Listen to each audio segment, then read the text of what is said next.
Teman-teman, buat Pak Anggo, buat Pak Johnny Johnson yang mengundang saya, silakan duduk teman-teman. Wah, rasanya hari ini Prancis. warnanya beda ya. Saya tadi masuk loh, ini seragamnya bola kabel. Kecuali saya promo. Tapi seru ya, kalau ngeliat bola seru ya. Seru. Hari ini juga lagi main ini, Indonesia sama Thailand ini. U19. Selamat pagi teman-teman. Gimana kabarnya ini? Luar biasa. Siapa di sini yang baru lihat saya? Kalau yang senior-senior sudah sering pasti. Yang pengen tahu backgroundnya sudah tahu semua ya? Belum? Saya cerita sedikit backgroundnya. Kalau sudah tahu semua, tak ceritain backgroundnya nanti teman-teman bosen nih. Dari film saya itu background saya adalah seorang insinyur, ya kan. Masuknya pada waktu masuk ke kalau sekolah dulu ada nggak di sini yang cita-citanya jadi apa? Jadi agen asuransi ada nggak? Nggak ada, sama. Cita-citanya kepengen jadi insinyur, sehingga tahun 93 masuk kuliah Petra. Harapannya apa? Harapannya nanti kepingin jadi insinyur, bangun gini ya, itu harapannya. Ternyata tahun 98 apa yang terjadi? Krismon. Pada waktu Krismon kita lulus itu bingung cari kerjaan, malah banyak yang PHK ya. Sehingga kita cari kerja, wah wis tidak mungkin. Akhirnya kerjanya mepet-mepet ke insinyur, apa? Sales bahan bangunan. Gak ada juntrungan ya, sales bahan bangunan sama insinyur tuh beda soro. Kenapa? Nah, itu pada waktu kita ke toko-toko bangunan, pasti yang ditanya apa? Yo sekolahnya apa? Pasti gitu kan? Ketika kita ngomong sekolahnya teknik sipil Petra, pasti bilangnya apa? Ya lanyu, mau kok nyeles. Itu, aduh, rasanya kalau gitu itu rasanya ser gitu ya. Kenapa? Karena kok ya apa ya? Sekolahnya soro-soro tiba-tiba nyeles. Kalau cuma nyeles saya ini SMA aja cukup, ya memang sih betul ya. Nah, cuma saya jalani sampai sekitar 3 tahun. Terus saya ketemu Pak Edi Tyson, ya. Namanya kita kalau nyeles itu jualnya semua dijual teman-teman. Saya dulu jualan sembarang kalir ya, mulai dari keran, mulai dari semen, mulai dari sabun, keripik, beras Jepang, waduh semuanya dijual ya. Pada waktu itu dapat penghasilan kira-kira 3 jutaan sebulan. Untuk tahun 2002, 16 tahun yang lalu itu sudah lumayan. Kenapa? Karena saya masih bisa lumayan foya-foya, misalnya beli barang merek. Saya senang barang merek, beli dompet Dupont 250 ribuan, itu masih bisa dengan gaji 3 jutaan. Tapi mikirnya tuh panjang, kepingin beli rumah, mobil, wah ya apa caranya ya? Kenapa? Karena kejar-kejaran terus dengan inflasi. Akhirnya pernah juga saya masuk ke MLM juga, ya kan?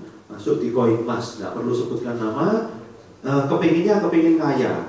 Ternyata hasil tabungan saya berapa itu ya? 25 jutaan pada waktu itu. Itu saya selotkan semua teman-teman. Tujuannya supaya tambah sugih. Ternyata apa teman-teman? Tambah 16 tambah kiri. Yang salah bukan multi levelnya, yang salah saya sendiri, ya kan? Akhirnya apa? Stres nggak? Waduh, stres pasti kepikiran. Nah, di saat jatuh itu tadi, ada bagusnya ada. Kenapa? Pada waktu itu saya juga rekrut Pak Edi Tyson. Ketemu Pak Edi Tyson, saya rekrut untuk jadi member saya. Dia ikut aja, ya wis melok. Nah, meloknya apa? Melok dengan notok, tapi tidak jadi member. Ya. Ternyata setelah itu, setelah jatuh, mungkin Pak Edi Tyson ya dengar cerita saya, habis itu direkrutlah ke Prudential. Tahun 2001 itu saya mau masuk ke Prudential, tapi sungkan. Oh, sebetulnya saya direkrut Prudential ini mulai tahun 96 teman-teman. 96 saya direkrut Pak Artono, pada waktu itu sekolah sipil, sehingga waduh tugasnya banyak, kerja praktek, akhirnya saya tidak mau. 2001 direkrut Pak Edi Tyson. 2001 itu sungkan sama saudara, karena bosnya adalah saudara sendiri. Sehingga saya mikirnya, waduh ya tidak enak ya, nyambi tidak enak. Akhirnya saya juga tidak nyambi. Tapi 2002 saya melihat lagi, waduh kok gini-gini tok ya. Kenapa? Perkembangannya nggak ada. Karena saya lihat Pak Edi Tyson, wah ini punya mobil, punya rumah, punya sembarang kalir, punya deposito. Lah, saya sendiri punyanya apa? Gak punya apa-apa, malah habis ya, uang tabungannya habis. Padahal kita nabungnya soro loh itu teman-teman. Itu makan bakso pinggir rembong yang ditabung gal titik, di selono habis langsung ludes. 25 juta pada waktu itu besar teman-teman. 16 tahun yang lalu itu sampai pusing ya. Nah, nggak apa-apa, tapi di situ saya ketemu Pak Edi Tyson itu 2002-nya, saya langsung mikir gini, waduh perubahannya kok nggak ada ya. Kenapa? Perubahannya ya gitu-gitu aja. Sementara saya Pak Edi punya ini, punya itu. Bukan kalah ya. Kalau kalah itu saya punya Honda bebek, dia punya Honda laki, itu masih kalah. Ini kalah, hilang. Kenapa hilang? Ya karena jauh. Dia kan punya rumah, mobil sembarang ngalir. Saya nggak punya apa-apa. Jadi saya langsung fokus di Prudential, keluar dari sales. Bayangin teman-teman, kalau keluar kira-kira pendapatnya keluarga positif atau negatif? Pasti, nggak mungkin. Pinter kamu ngambil keputusan di Prudential, hebat, nggak mungkin. Kenapa nggak jadi asuransi? Tek hidung, tek sepatu, wis pokoknya itu nggak ada sih positif semua. Aku mikir gini, sangat wis. Sing penting 1 tahun saya nyoba. Kalau nanti saya gagal ya saya keluar sendiri, tidak usah nyuruh, saya keluar sendiri. Sehingga ketika saya keluar itu yang pasti butuh pembuktian, ya kan? Butuh pembuktian. Akhirnya kanvas masuk toko door to door. Kenapa? Karena saya mau masuk ke toko-toko bangunan nanti gak enak sama saudara. Ya wis, akhirnya masuk ke Kembang Jepun, ke Pasar Puri, Pasar Atom. Ya tidak masalah. Apa? Awalnya ditolak atau langsung closing teman-teman? Tolak kabeh pasti sampai Edi Tyson tak amui. Iki bisnis apa to? Kok tolak tok iki. Kalau duitnya memang proses. Ya wis. Sing penting belajar aja, nanti di training gini nanti kamu tahu. Pasti orang-orang itu ya gitu-gitu tok kok pertanyaannya bulat-bulat. Nanti itu mengenai klaim, mengenai ini, mengenai itu. Saya tetap belajar. Setiap hari konsultasi, benar tadi itu ya, yang 7 habit itu, betul itu. Jadi prospeknya minimal harus 5 orang per hari, kalau saya.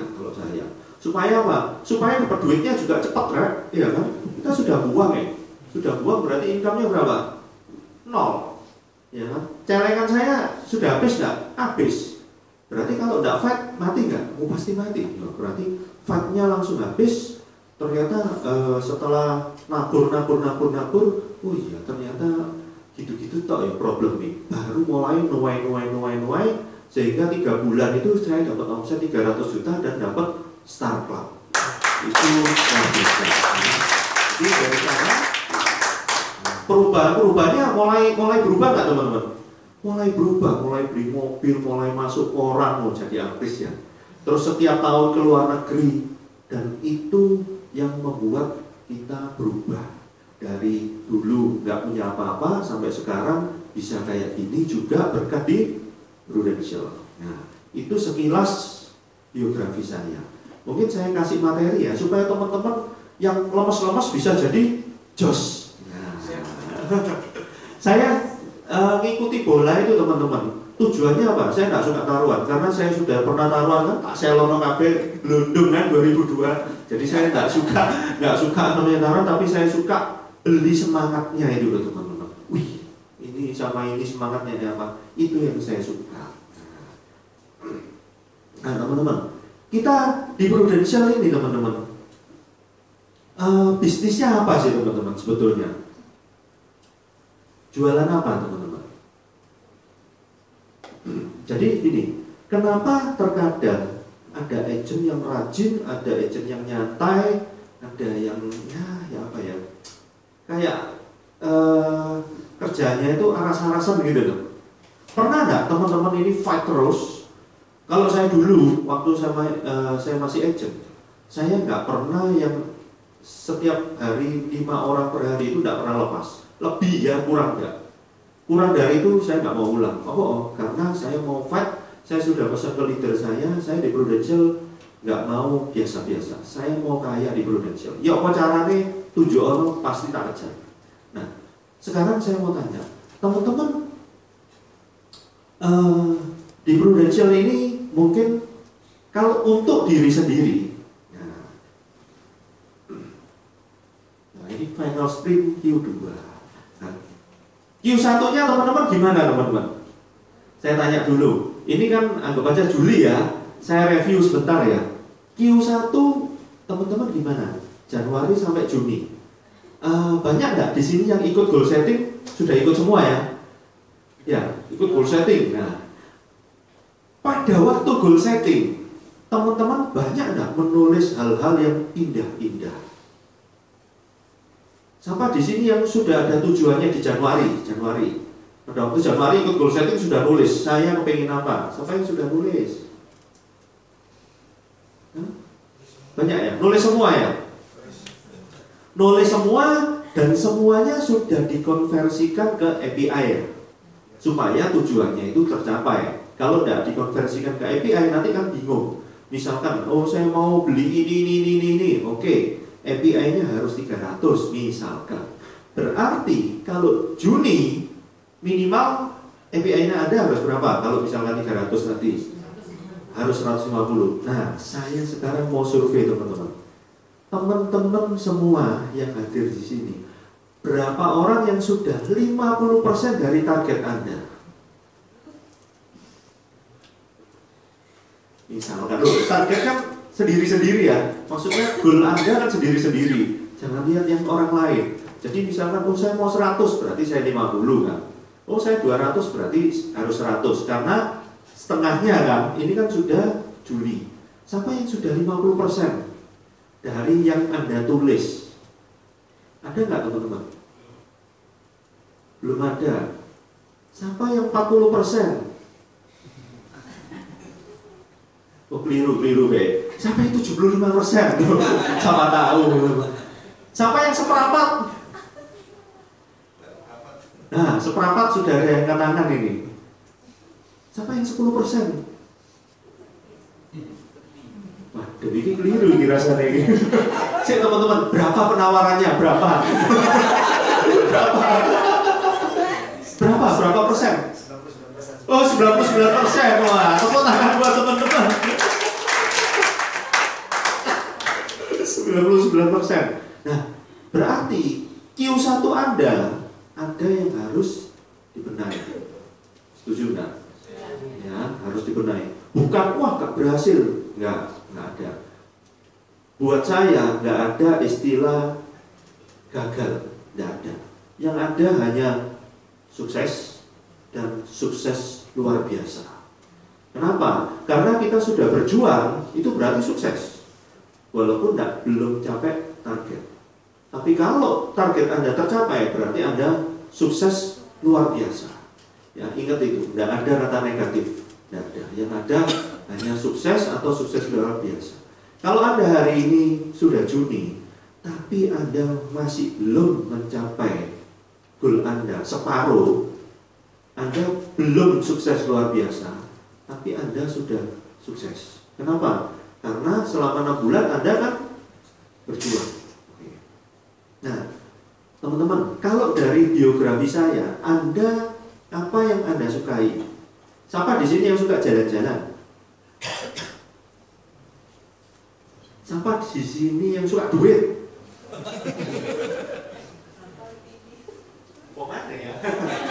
Siapa yang suka waktu fleksibel? Sehingga kalau liburan, nah liburannya bisa di luar hari libur. Loh, kenapa? Karena kalau hari libur, hari dernya biasanya apa? Wame, mau makan antri, mau mainan antri, wis pusing kabeh. Kalau liburan bisanya yang liburan di hari biasa.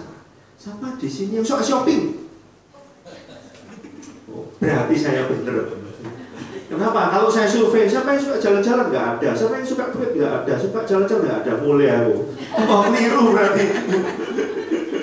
Dimotivasinya susah ini. Berarti kalau suka gini, senang ini. Nah, teman-teman kalau lihat di biografi saya, itu kan lengkap ya. Mau jalan-jalan ada, ya kan? Mau shopping ada. Mau sampai tak tunjukin ininya ya, tas tetengnya, ya kan?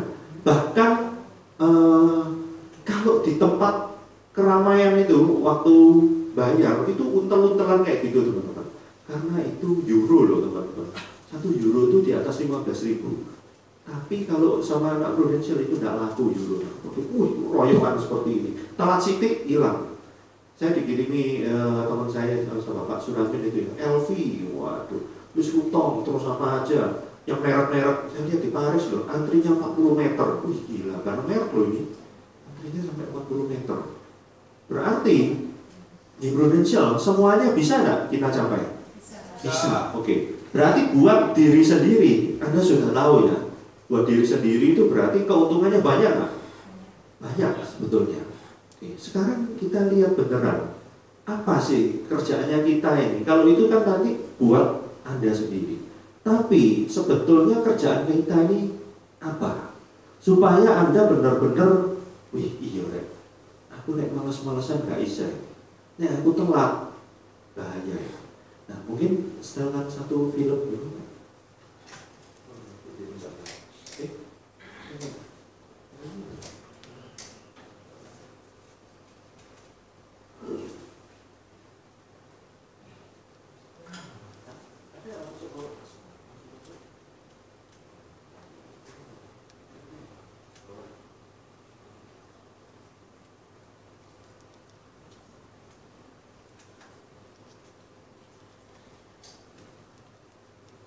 Kalau buat diri Anda sendiri tadi kan sudah tahu ya, oh untuk ini. Sekarang kalau untuk nasabah, apa sih fungsinya kerjaan kita ini? Nah, ini artisnya nanti tanggal 16 Juli datang. Jadi kalau Anda ikut MYAC itu pasti ketemu. Tasya membayangkan sindiran Papa. Sekarang Papa ada di mana? Tasya sangat merindukan Papa.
Serangan jantung, masuk ke rumah sakit.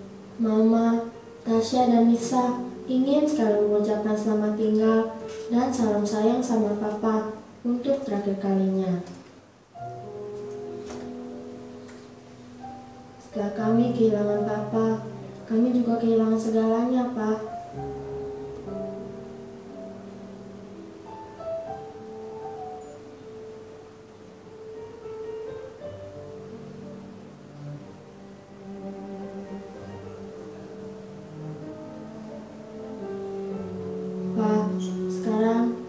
Bisa pulang ke rumah lagi. Sekarang kami tinggal bersama nenek.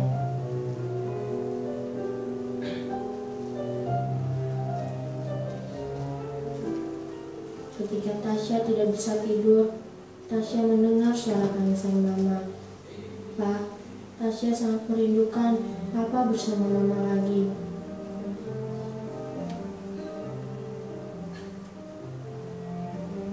Tapi Kini Mama sudah tidak ada waktu lagi untuk menemani Tasya dan Lisa. Siang hari, Mama harus bekerja di kantor.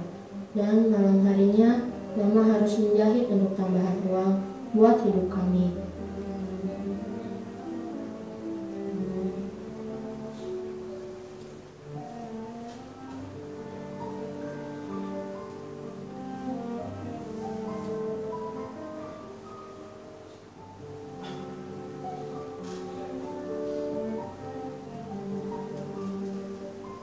Pak, mengapa semua ini begitu tidak adil? Tante Christine juga kehilangan Om David, tapi mereka masih bisa menempati rumah mereka. Mama bilang Om David punya tabungan Pru. Om Pru memberikan Tante Christine banyak uang, tapi kita tidak mempunyai tabungan Pru, jadi kita tidak punya uang. Malam. Halo.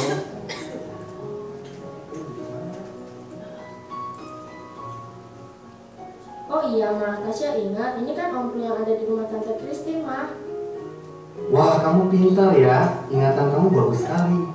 Begini Bu Darmawan, ini adalah tabungan jangka panjang. Program ini mempunyai masa perlindungan dan jaminan tabungan. Jika terjadi sesuatu seperti meninggal, cacat total, ataupun sakit kritis, maka tabungan Tasya dan Lisa akan dibebaskan. Dan pihak kami yang akan menguruskan tabungan. Selamat Ibu Darmawan, Ibu sudah membuat keputusan yang tepat buat Tasya dan Lisa, sehingga mereka bisa mencapai apa yang mereka inginkan. Papa, Tasya, Mama, dan Lisa sangat merindukan Papa. Sekarang, Papa tidak usah khawatir lagi, karena kami telah memiliki tabungan Pru yang dapat menjamin masa depan kami.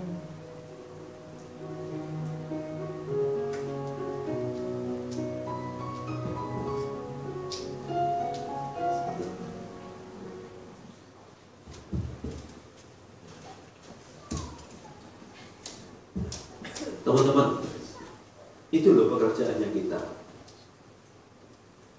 Sekarang saya mau tanya, kalau saudara Anda atau teman Anda mengalami seperti itu, Anda mau nyumbang berapa? Atau apakah Anda bilang, oh anakmu 2, 1 aja tak ambil, tak ingoni sampai kuliah, sampai bisa kerja. Siapa yang mau gitu? Gak ada kan? Kenapa? Ya karena tugasnya kita ini sebetulnya harus setiap hari cerita itu tadi. Tujuannya untuk apa? Untuk melindungi keluarga-keluarga di luar sana. Ya kan? Bisa nggak itu terjadi ke keluarganya kita, kenalannya kita? Ya. Kalau Anda jualnya cuma jual barang biasa, misalkan, oh saya jual rumah, nggak masalah. Orang itu yang saya juali, misalkan telat, ya kan? Saya mau jual ke teman saya, telat lah. Telat berapa? Telat sebulan. Resiko terjeleknya apa? Ya paling harganya naik, betul nggak? Paling unitnya habis. Resikonya hanya itu. Tapi kalau kita jualan Prudential, apa risikonya teman-teman? Kalau telat aja, masa depan. Jangan. Nggak main-main loh teman-teman. Kita jualan Prudential ini bukan jual barang yang mau nanti oke, nggak bisa. Harus cepat dan harus telaten teman-teman ke nasabah, ke calon nasabah, saudara, kenalan, harus cepat. Kenapa? Kayak tadi jantung aja. Bisa nggak kita prediksi kapan orang bakal sakit, kapan orang bakal mati? Siapa yang bisa prediksi? Oh, si muda, nggak mungkin sakit, nggak mungkin mati. Oh, wis tua, wah ini si ditawari. Oh, si muda nggak bakal, si lama. Ada yang gitu? Bisa prediksi? Nggak bisa prediksi. Ya. Saya ngelihat klaim-klaim aja. Kalau saya ngelihat itu di kantor saya klaim itu, aneurisme apa itu, pembuluh darahnya pecah tiba-tiba. Saya lihat habisnya berapa? 700 juta. Saya sampai gini, wih. Tidak ada hujan, tidak ada angin, umur 30 lebih, bangun tidur tiba-tiba tidak bisa gerak, kena virus GBS. Ya kan? Masuk salah satu rumah sakit di Surabaya yang biasa-biasa aja. Habisnya berapa? 358. Sampai gini. Padahal sepele kan? Sepele. Bangun tidur cuma gitu. Ada yang kecentit uratnya, operasi lumbar tulang belakang. Saya lihat lagi klaimnya berapa? 400 juta. Wih, gila. Ini saya nggak ngomong sakit kritis loh ini. Kita ngomong cuma sakit yang biasa-biasa aja. Ya kan? Kecentit itu biasa nggak? Biasa. Bukan kanker jantung, stroke, bukan loh. Sakit biasa-biasa aja. Tiba-tiba habisnya itu ratusan juta. Ngeri nggak teman-teman? Bayangin loh. Kita nyari uang sedikit demi sedikit dikumpulkan, numpuk buat pensiun misalkan, tapi saat tipan des gitu aja langsung habis. Nah, kerjaannya teman-teman ini, kerjaannya seperti itu loh teman-teman. Memberitakan berita prudensial. Satu hari minimal berapa? 2. Nah, satu hari minimal 2. Tujuannya untuk apa? Misinya kita yang harus kita pegang, bukan untuk supaya kaya, supaya itu hanya efek samping. Tapi yang utamanya yaitu tadi, kalau sampai sakit, ini ya apa? Biayanya dari mana? Kedua, kalau tiba-tiba meninggal, bagaimana dengan anak istrinya? Itu teman-teman perlu masukkan bahwa di dalam hati Anda ini kerja itu ibadah. Setuju nggak teman-teman? Kalau di prudensial Anda lakukan itu dengan benar, ibadahmu luar biasa loh teman-teman. Ya kan? Siapa di sini? Saya survei lagi ya. Siapa di sini yang setiap hari ketemu minimal 5 orang per hari? 4,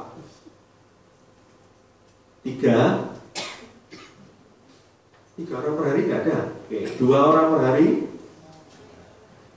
Loh, angkat tangannya mana? Ayo angkat tangan. Mau survei. Yang minimal ketemu 5 orang per hari. Nggak ada. Oke, 4, 3, 2 ada. Ada berapa orang? 2. Oke, 1. Sing lainnya berapa ini ya? 9 atau 10? 10. Oh, amin. Tepuk tangan buat teman-teman. 11 betul.